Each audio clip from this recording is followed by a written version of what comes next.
Welcome back to another episode of Rock Boys Football Week 3 in the books. Time to update the power rankings heading into Week 4. Most important thing before we even get into this episode, let it fly in the comment section. The ACC is such a difficult conference to stack these teams, particularly kind of in the middle of that conference, that dark horse outside looking in category.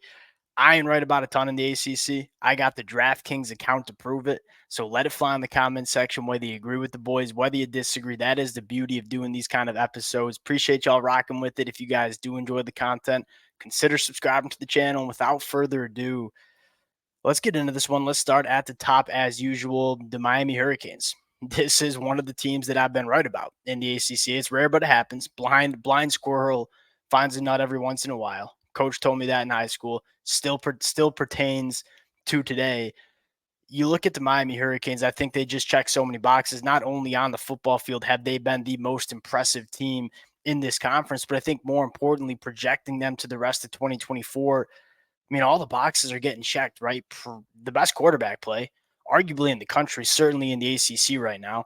I think they have the best line of scrimmage play in the conference as well. When you factor in what they do in the front seven on defense, what this offensive line has looked like, even dealing with some injuries early on in the season, I think, one of the things that I think separates Miami and why I even feel better about Miami through the first 3 weeks than I did heading into 2024 was, look, our big question mark about Miami was the secondary and how well this unit comes together with some new pieces, some inexperienced pieces. I think they've been really good in the secondary, not a ton of blown coverages, not a lot of really big throwing windows for opposing quarterbacks. Now, have they been tested like some other teams in the ACC? No, probably not. That being said, they're just doing what they're expected to be doing every single week. And they got a really interesting matchup against USF, only 16.5-point favorites on the road. I think that's another data point for this Miami Hurricanes team. But as of right now, it's really hard to argue against this Miami Hurricanes team. Clemson sticking in the title contender tier. Clemson's a confusing one. And this is another team that we're going to learn a lot about come Saturday afternoon playing NC State. Look, I thought Clemson's offense was back in week 2 after they hung 70 plus against App State. Well, App State just got a lot of points hung on them Thursday night against South Alabama. So now I think the question is, was it Clemson's offense kind of figuring it out, or was it App State's defense just not being very good? I think we'll get our answer against NC State Saturday afternoon, though. I keep Clemson in the title contender category, even with the questions on the offensive side of the football. One, because I think that Georgia defense is really damn good. And I think that was going to be a hard game for Clemson to kind of get right on offense week 1 against Georgia. They still have one of, if not the best defense in the ACC. And I think that's going to allow them to kind of stay in a lot of football games and quite frankly, win a lot of football games in the ACC. And I look at the offense and say, I still think the pieces are there. Now it's just a question of it coming together on a consistent basis. There's a lot of teams across the country where, hey, the offense ain't good. They just don't have the dudes. And it's hard to see this offense getting much better. I look at Clemson and say, all right, Cade hasn't looked great during his college football career up to this point, but the last game we just saw him play, he probably had his best performance as a college football player. And you look at the offense, couple 5-star wide receivers. I think they have a veteran offensive line. I'm going to keep Clemson in this title contender category. Now, working down to that dark horse category. Now, I think this is where it gets fun if you're an ACC fan. I'm going to have Louisville coming in at number 3. And quite frankly, they take care of business against Georgia Tech this weekend, probably going to bump them up to a title contender. I think Coach Braum has a really talented team that played for an ACC championship last year. I think their quarterback plays even better with Tyler Shuck. This is a multi-dimensional offense that can attack you in so many different ways, whether it is pushing the ball down the field, whether it is getting it out to the perimeter and letting their guys go yards after the catch, whether it's running the football behind an offensive line that I think is probably a top 3 unit in the conference heading into week 4. And then Coach Braum's a great play caller on offense. So you look at the Louisville offense and say it's really good, probably the second offense I trust the most in this ACC conference. Then you look at the defense and say, I think it's solid. I mean, they got difference makers at all 3 levels. Again, haven't necessarily been tested against elite offenses. I think they're going to get tested against Georgia Tech. Really excited to see what this Louisville defense looks like against Georgia Tech. And if this Louisville offense can put up a lot of points against the Georgia Tech defense that I don't think is great, but I think it's much better under Tyler Santucci. going into week 4. Number 4, Syracuse. You talk about quarterback play. I think Syracuse might have the second best quarterback play we see in the ACC. Kyle McCord coming from Ohio State to Syracuse. Take a look at Kyle McCord's records through only 2 games, right? They were off week 3. 70% completion percentage, 735 yards, 8 touchdowns to only 1 interception. I think he's got legitimate difference makers around him. We don't know a ton about this Syracuse team, but I was impressed with them against Georgia Tech. They play Stanford tonight, Friday night. Look, I'm going to give the benefit of the doubt to the quarterbacks that I trust in the ACC because, quite frankly, there aren't a ton of them. I'm going to go with Kyle McCord and the Syracuse team coming in at number 4. Number 5, and again, another kind of surprise team in the ACC, and with the kind of disaster that we're seeing in Tallahassee, that's opened the door for a lot of these ACC teams to, I think, get in the ACC title contention conversation. Boston College is one of those teams, right? You look at Boston College and say, I thought they were pretty dang impressive against Missouri. I know they lost that football game on the road, but I think that's a legit top 10 team in the country. And Boston College, specifically in that first half, had a lot of success. I think Thomas Castellanos is just an extremely difficult quarterback to game plan around. There's so much that he can do, whether it's with his legs, whether it's with, a sneaky, solid arm. And it's not like an NFL caliber arm, but you talk about a guy that can make a lot of things happen, not only inside the pocket, but outside the pocket, throw off platform. There are a lot of throws that, Thomas Castellanos can make that I don't think a lot of people appreciate enough. It's another one of those quarterbacks that I think is kind of interesting. You look at Cal. Look, Cal's not a top 10 most, or not top 5, I should say, most talented team in the conference. They're really well coached. I think they do have a very good quarterback in Fernando Mendoza. They play solid defense. I think you have question marks about this Cal offensive line. I think we'll find out a little bit as they play Florida State and Tallahassee this weekend. That being said, look, a Cal team that has quality quarterback play, I think is a very well coached and solid football team, top to bottom on their roster, and some legitimate difference makers as well. This Cal team, I didn't really think that we'd be talking about Cal as a dark horse ACC title contender. I think they have arguably the most impressive win in the ACC going on the road to Auburn. So I'm going to put Cal as that dark horse team.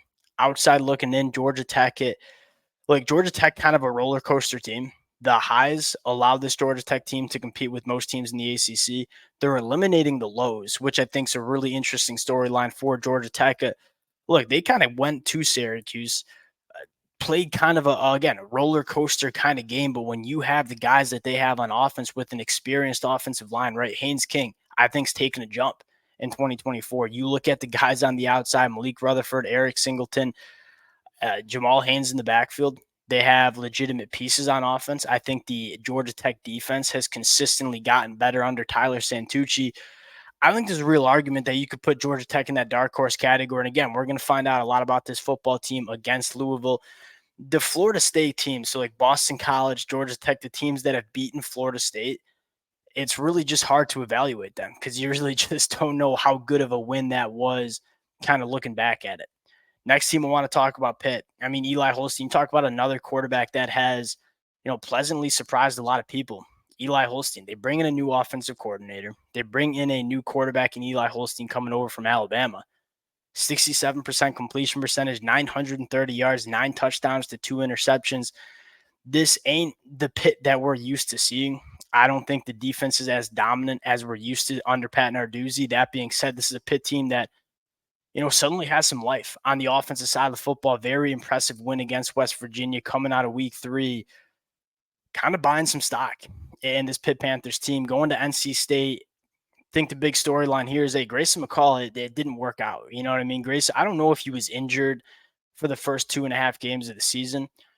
Grayson McCall didn't look like himself. Obviously, the arm talent just wasn't really good enough. And you brought Grayson McCall to be that quarterback point guard to get it out to all your weapons that you had on the offensive side of the football. And quite frankly, he just couldn't. I don't think the run game is nearly as good as we kind of expected for NC State as well. Now you enter in true freshman CJ Bailey, who, a fascinating storyline. The Miami Hurricane fans, I'm sure you're very familiar with CJ Bailey, right? The quarterback that was thrown to JoJo Trader and Jeremiah Smith down there last year in Florida. True freshman, comes in middle of the game against Louisiana Tech. And I think outside of the early interception, like I think CJ Bailey brings a lot more talent in terms of what he can do with his arm and with his legs than Grayson McCall. Now he's nowhere near as experienced as Grayson McCall, and I think that might show itself against Clemson Saturday afternoon. But at the end of the day, CJ Bailey's got some real talent. I think he's got some legit difference makers around him on offense. I think this could be kind of the spark NC State needed. Now, going into the season, NC State team was comfortably my number 4 team in the ACC. I don't think the defense has been that big of a problem. I was more kind of concerned with the offense, specifically the offensive line, and just not being able to run the football like we expect these Dave Doran offenses to do. If NC State can find some juice with CJ Bailey, I kind of just trust the NC State defense to be solid. I'll keep an eye out for NC State with CJ Bailey, the true freshman at quarterback. Going to Virginia Tech, another team that I was really high on heading into the ACC. They go on the road to Old Dominion. They run for 289 yards. My question here for Virginia Tech is, did they find their identity on offense? And what I mean by that is, what do we expect from this Virginia Tech team coming into the year was a very, very good ground game with a very solid defense. You didn't really see that throughout the first couple of weeks. You kind of saw that against Old Dominion. Now that's a winless Old Dominion team. I'm not sure how good Old Dominion is. So that was the Virginia Tech winning that football game was the expectation, and that's how it should look. Now the question is, does it translate to the Power 5 level? And I think we're going to find that out against Rutgers this weekend. SMU making the quarterback trains to Kevin Jennings. The biggest miss I had with SMU was I thought the line of scrimmage play was going to be better. I think SMU put a lot of resources into, hey, we're making the jump to the Power 5 level. What's the biggest differentiator from Group of 5 to Power 5 teams? It's really the bodies that you have along the lines of scrimmage. And, SMU went out and hammered the transfer portal for line of scrimmage players, and it just kind of hasn't manifested the way I thought it would manifest. Jennings gives them a lot of juice. That's who they're going with at the quarterback spot now. I think he's definitely the better quarterback than Preston Stone, so I think you got to kind of keep an eye on SMU as a team that, hey, can put up some points, has a lot of talent, plays TCU this weekend. But right now, I got to see it from the offensive line before I'm kind of buying my stock back in SMU. North Carolina, you look 3-0, but it just hasn't looked all that impressive. Yeah, I don't think they're a ton of confidence in the quarterback position. And we kind of knew that as they lost Drake May. The defense, I thought we were like kind of high on the defense after they go on the road and beat Minnesota week 1. It looks like Minnesota's offense just stinks as opposed to the UNC defense being that good. And so I look at UNC and say, all right, you couldn't win 8, 9, 10 games with Drake May at quarterback. What's it going to look like without Drake May? I know they're 3-0, but I still have those questions. Florida State, not really much to be said. I don't know what's going on with Florida State. The line of scrimmage play, specifically on the offensive line, is an absolute disaster. You can tell that Florida State is, in my mind, getting punished in terms of they just haven't recruited the offensive line all that good. They've relied on the transfer portal to kind of build their line of scrimmage play. It worked for them in 2023. It's been, for lack of better terms, an epic failure in 2024. I don't know if they'll ever figure it out in the season. Because I look at it and say, I just don't know how you fix personnel problems that are evidently there for Florida State. Stanford coming in, Duke, Virginia, Wake Forest. Look, I think Duke 3-0. Stanford, I think, looks solid against TCU. My biggest question mark for those 4 teams at the bottom of the ACC is I just look at it and say there's such a talent differential between Stanford, Duke, Virginia, and Wake Forest, and teams like UNC, SMU, and Virginia Tech and NC State. Like, they just recruit at a little bit of a different level. I think the talent and just the player caliber is at a different level as well. I think some of these teams have played pretty good to start the ACC season or start the 2024 season. That being said, I don't have a ton of confidence in those teams to be legit contenders and legitimately competitive consistently in the ACC. That'll round out the ACC. Again, appreciate you guys rocking with the boys. If y'all doing with the content, consider subscribing to the channel. Appreciate you guys, and we'll talk to y'all